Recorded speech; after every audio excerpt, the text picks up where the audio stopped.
Start more US based ఈ learning platform. మీరు కూడా స్లాట్ బుక్ చేసుకోవాలంటే ఈ నెంబర్కి కాల్ చేయండి.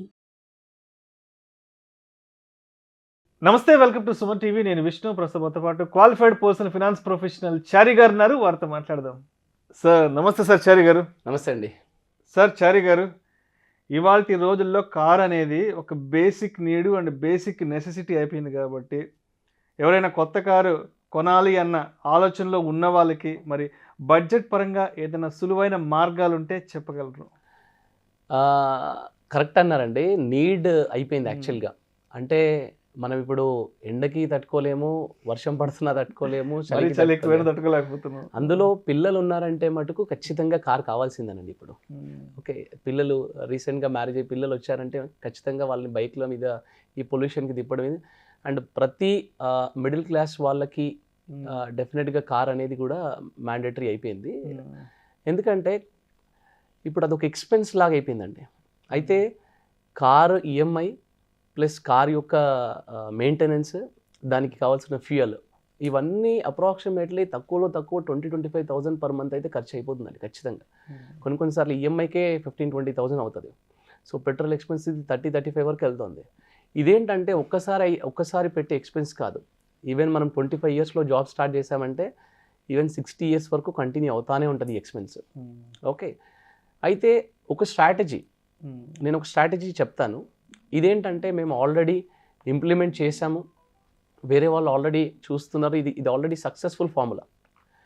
ఈ స్ట్రాటజీ కనుక ఫాలో అవుతే, కరెక్ట్గా మనం అనుకున్నట్టు ఫాలో అవుతే, మీరు ఎవ్రీ 5 ఇయర్స్ కొత్త కారు కొనుక్కోవచ్చు. అలా లైఫ్ లాంగ్ కొనుక్కోవచ్చు, మీ పాకెట్లోంచి ఒక 1 రూపీ కూడా పెట్టకుండా. ఎవ్రీ 5 ఇయర్స్ ఒకసారి ఒక కొత్త కారు కొనుక్కోవచ్చు. నేనైతే ఇప్పటికీ స్కూటర్ మీద తిరుగుతున్నా. అంటే మీరు ఇప్పుడు ఈ వీడియో కంప్లీట్గా చెప్పాక నేను కూడా ప్లాన్ చేస్తాను. డెఫినెట్గా మీకు వర్కౌట్ అయ్యే ప్రాసెస్ అండి ఇదేంటంటే ప్రాక్టికల్గా ఆల్రెడీ ఫాలో అయ్యి అవుతున్న ఇది కాబట్టి మీరు ఇంప్లిమెంట్ చేసుకోవచ్చు మీకు కూడా. జనరల్గా ఇది ఇంకా 25 ఇయర్స్ వాళ్ళకైతే కనుక ఇంకా అద్భుతంగా వర్కౌట్ అవుతుందండి. ఈవెన్ 35 వాళ్ళు కూడా చేయొచ్చు, బట్ 25 వాళ్ళకైతే ఇంకా అద్భుతంగా వర్కౌట్ అవుతుంది. నేనేం చెప్తున్నానంటే, ఎవ్రీ డే జాబ్ స్టార్ట్ అవ్వగానే, ఎస్పెషల్లీ యంగ్స్టర్స్కి, ఎందుకంటే ఒక 5 ఇయర్స్ తర్వాత ఇంకో కొత్త కార్ మళ్ళీ కావాలి అని చూసేది యంగ్స్టర్స్ ఎక్కువ మటుకు. ఒక 5 ఇయర్స్ నడపగానే దాని ఈఎంఐ అయిపోయిన తర్వాత మనకు కొంచెం బోర్ కొడుతుంది, ఆ కారు కొత్త కారు మార్చాలని ఉంటుంది. అలాగే ఎట్ ద సేమ్ టైం ఆ కార్కి ప్రాబ్లమ్స్ కూడా స్టార్ట్ అవుతూ ఉంటాయి అప్పటి నుండే. అందుకని కొత్త కార్ తీసుకోవడం బెటర్, దాన్ని రిపేర్ చేయించడం కంటే. ఓకే, సో ఇప్పుడు నేనేమంటున్నానంటే, ఒక 500 rupees every day, 500 rupees every day మీరు పక్కన ఒక 10 ఇయర్స్ పెట్టాలండి. ఫర్ ఎగ్జాంపుల్, ఒక 25 ఇయర్స్ పర్సన్ ఉన్నాడు అనుకోండి. ఈ 25 years person 500 rupees per day అంటే around 15,000 rupees per month SIP. Every month 15,000 rupees ఎస్ఐపిలో నెక్స్ట్ 10 ఇయర్స్ ఇన్వెస్ట్ చేస్తారు. చేస్తే ఇక్కడ మీ ఇన్వెస్ట్మెంట్ అరౌండ్ 18 lakhs అవుతుంది. And at the rate of 12% return మీ టోటల్ ఫండ్ వాల్యూ కాస్త 35 lakhs అవుతుందండి మ్యూచువల్ ఫండ్స్లో. ఓకే, ఇప్పుడు ఈ 35 lakhs అయిన రోజు your done, me goal achieve అయినట్టే.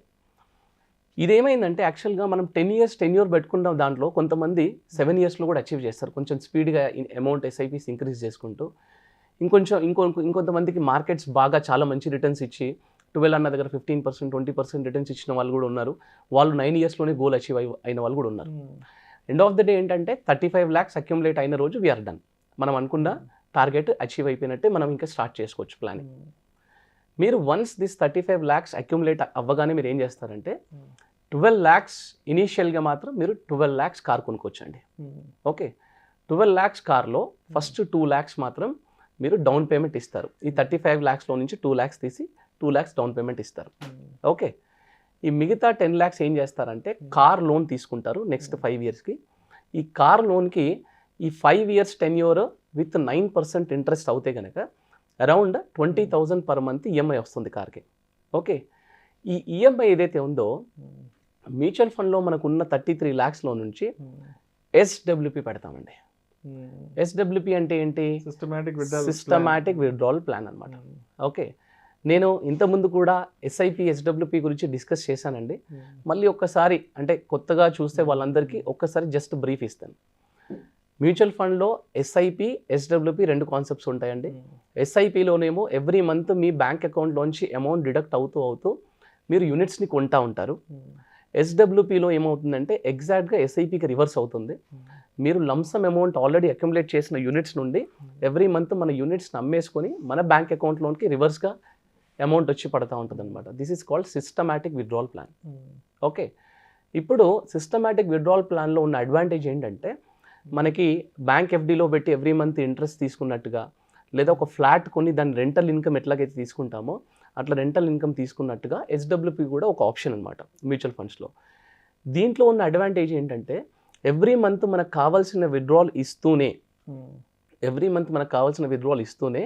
మన క్యాపిటల్ కూడా స్లోగా గ్రో అవుతూ ఉంటుంది అనమాట. అంటే ఇది ఓవర్ నైట్ అయ్యేది కాదు. ఎట్లాగైతే ఎస్ఐపి మనం ఇన్వెస్ట్ చేస్తూ ఉంటే మార్కెట్ ఫ్లక్చుయేట్ అవుతూ స్లోగా గ్రో అవుతుందో, అట్లాగే ఎస్డబ్ల్యూపిలో కూడా మనకి యూనిట్స్ అమ్ముతున్నా కొద్దీ మన యూనిట్స్ తగ్గుతూ ఉంటాయి, కానీ మన ఎన్ఏవి ఏదైతే ఉంటుందో, మన యూనిట్ రేట్ ఏదైతే ఉందో అది స్లోగా గ్రో అవుతుంది అనమాట. మీకు ఎవ్రీ 5 ఇయర్స్కి దాని డిఫరెన్స్ కనిపిస్తూ ఉంటుంది. మీరు లాస్ట్ 15-20 ఇయర్ హొరైజన్ చూస్తే 33 lakhs పెట్టిన వాళ్ళకి ఇవాళ క్రోర్స్లో ఉందండి. సో నేను అంత కూడా చెప్పట్లేదు, జస్ట్ 33 lakhs పెడతాము. నెక్స్ట్ 5 ఇయర్లో ఈ 33 lakhsలో నుంచి మనకు కావాల్సిన ఈఎంఐ ఈ 7 to 8% విత్డ్రావల్ మాత్రమే పెడతాం, మనం ఎక్కువ కూడా పెట్టట్లేదు.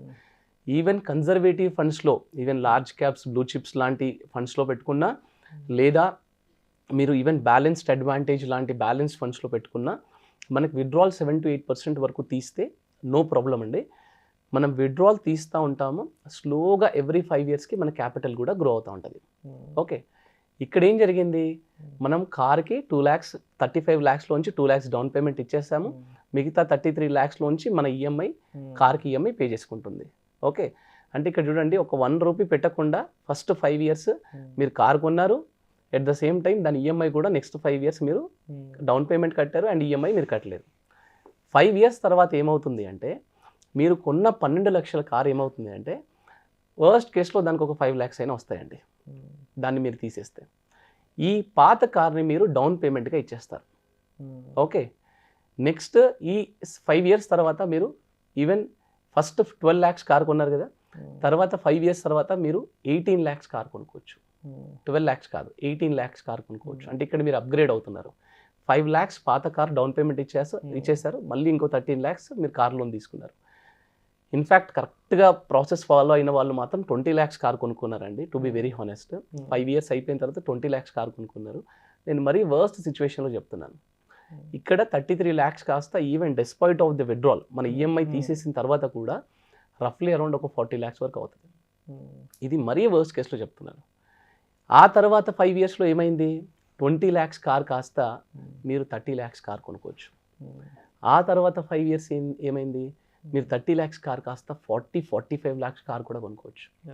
ఇలాగా ఒక 25 ఇయర్స్ వాళ్ళు ఒక 10 ఇయర్స్ టైం పెట్టుకొని ఈ 35 lakhs కనుక అక్యుములేట్ చేసుకుంటే వాళ్ళ లైఫ్ లాంగ్, అంటే 80, సపోజ్ వాళ్ళ లైఫ్ స్పాన్ 80-85 వరకు అనుకోండి, వాళ్ళు మారుతి దగ్గర నుంచి మొదలుపెట్టి బెంజ్, BMW వరకు కూడా కొనుక్కోవచ్చు అనమాట, కరెక్ట్గా ప్లాన్ చేస్తే. ఒక్క సింగిల్ రూపీ కూడా వాళ్ళ పాకెట్లోంచి ఇన్వెస్ట్మెంట్ చేయకుండా కారు కొనుక్కోవచ్చు. బేసిక్గా ఏమవుతుందంటే 5 ఇయర్స్ తర్వాత ఎవరికైనా, మీకైనా నాకైనా కారు మార్చాలనిపిస్తుందండి. కానీ ఆల్రెడీ ఇప్పుడే ఈఎంఐ అయిపోయింది కదా, మళ్ళీ ఇప్పుడేం మారుస్తాంలే అని అనుకుంటాం, దాన్నే రిపేర్ చేస్తూ ఉంటాం. కానీ ఇలాంటి ఒక స్ట్రాటజీ ఉందనుకోండి, 100% వర్కౌట్ అయ్యే స్ట్రాటజీ. అండ్ 100% మనం ఎవ్రీ 5 ఇయర్స్ కార్ చేంజ్ చేసుకుంటాం. మనకి అంటే మన పాకెట్లోంచి డబ్బులు పెట్టట్లేదు అన్నప్పుడు మనం కొంచెం లగ్జరీగా అయినా, సేఫ్టీ కార్స్కి అయినా వెళ్తాము. అయితే ఇక్కడ ఫైనల్గా ఒక చిన్న పాయింట్ చెప్తానండి. 2 things. ఒకటి, ఎస్డబ్ల్యూపి, ఎస్ఐపి అనేది డెఫినెట్గా it's an outstanding combination అండి, undoubtedly. It's a working out process అది. కాకపోతే ఏంటంటే ఒక డాక్టర్ లేకుండా మెడికల్ షాప్కి వెళ్ళి మెడిసిన్స్ కొన్నట్టు, ఒక ఎక్స్పర్ట్ అడ్వైస్ లేకుండా ఇలాంటి మ్యూచువల్ ఫండ్ ఇన్వెస్ట్మెంట్లు, సొంత ప్రయోగాలు చేయకూడదు. నేను లాస్ట్ టైం ఎస్డబ్ల్యూపి చెప్పినప్పుడు, ఎస్ఐపి చెప్పినప్పుడు ఇదే చెప్పాను, ఇప్పుడు కూడా అదే చెప్తున్నాను. మన వర్క్ వేరే ఉంటుంది, మనము మన వర్క్ మీద కాన్సన్ట్రేట్ చేయాలి.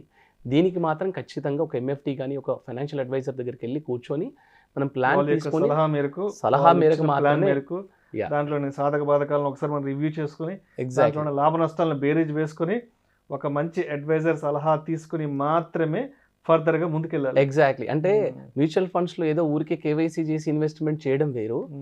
ఇవేంటంటే ఒక సర్జరీ లాంటివి. ఇప్పుడు నార్మల్ ఫీవర్ వచ్చిందంటే మెడికల్ షాప్కి వెళ్తామండి, కానీ సర్జరీ మనం చేసుకోలేం కదా. అలాగా ఇది ఒక సర్జరీ లాంటి కాన్సెప్ట్ అనమాట. దీన్ని చాలా జాగ్రత్తగా ఇంప్లిమెంట్ చేయాలంటే డెఫినెట్గా మీరు ఒక మంచి రైట్ అడ్వైజర్ దగ్గర నుంచి వెళ్ళాలి ఒకటి. రెండవది, ఇది కాన్సెప్ట్ వర్కౌట్ అవుతుందా లేదా, నేను 25 years నుంచి 35 years మరి నేను కారు కొనొద్దా, ఇలాంటి ఆలోచనలు పెట్టుకోకండి. అంటే మీరు కారు కొంటే కొనుక్కోండి, కొనుక్కున్నా సరే ఇది ఈ ఇంప్లిమెంట్ కూడా చేయండి. ఎందుకంటే నేను పర్మనెంట్ సొల్యూషన్ ఇస్తున్నాను మీకు. మీరు టెంపరీ సొల్యూషన్ దగ్గర నాకు ఈ ఫస్ట్ 5 years కార్ కావాలి నాకు అంతే అని అలా మూర్ఖంగా ఆలోచించడం కంటే మనం ఇట్లా ఇప్పుడు కొంచెం ఇలాంటి ప్లాన్స్ స్ట్రాటజీస్ ఇంప్లిమెంట్ చేస్తే కొంచెం ఎక్కువ ఈజీగా అవుతుంది అనేది మనం ఆలోచించుకొని లాంగ్ టర్మ్ పర్మనెంట్ సొల్యూషన్ గురించి ఆలోచించుకోవడం అనేది బెటర్ అండి. ఇది చాలా ఇంపార్టెంట్. ఈ 2 things నేను లాస్ట్లో చెప్దాం అనుకున్నాను. ప్రేక్షకులకు విజ్ఞప్తి, mutual fund investments are subject to market risk. Read all the related documents and schemes carefully before investing. దయచేసి పెట్టుబడులు పెట్టే ముందు మీ ఫినాన్స్ ప్రొఫెషనల్ సలహా తీసుకుని మాత్రమే పెట్టుబడులు పెట్టగలరని మా మనవి. Thank you sir. థ్యాంక్స్ అండి.